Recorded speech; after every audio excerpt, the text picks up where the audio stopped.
Iz ovoga proizilazi glavni zaključak, a to je da sam praktični keramet nije dokaz za tvoju posebnu ili visoku, veliku bliskost sa Allahom subhanahu wa ta'ala. Nije dokaz tvojeg jakog imana. I ne treba čovjek ganjati tražiti keramete, ni dovom, ni gledati. Nego čovjek treba tražiti Allahovo zadovoljstvo cijelog svog života. Allah će te pomoći, nekad ćeš primijetiti, nekad nećeš, nekad će te zaštititi od opasnosti koje nisi ni znao da postoji i to je keramet. Neko ti nešto spletkario, pravio, spremao i odustao, a mogao da ti napravi i ne znaš da te Allah sačuvao.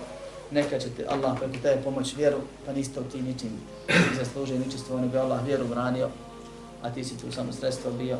Nekad će Allah dati da se tebi nešto desi kao primjer ili iz razloga učvršćenja drugih vjernika koji za to čuju ili to vide i dožive, pa to nije znak tvog imana, nego milosti prema čitavoj toj zajednici ili skupini koja je čula.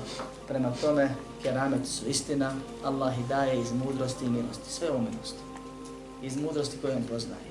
Daje im kome hoće, kad hoće, koliko hoće. Daje im vjernicima, dakle svaki musliman je podložan kerametu. Svaki musliman vjernik koji se trudi da bude bogobojazan. Ali nije isto bliskim i onim drugim. Onim bliskim daje nekad određene stvari da ih motiviše još više. I oni to ljubomorno čuvaju i o tome ne govore i ne pričaju.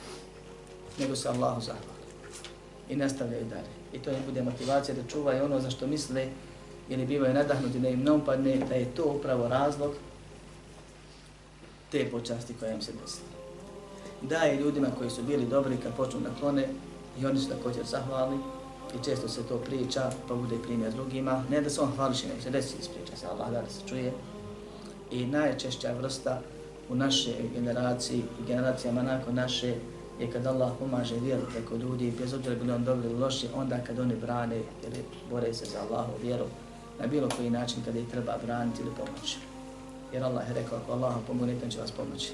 Nekad pomaže u uobičajene načine, a nekad nas skroz na uobičajen način i to bude motivacija postoje k ostalima, a nije dokaz i znak imana.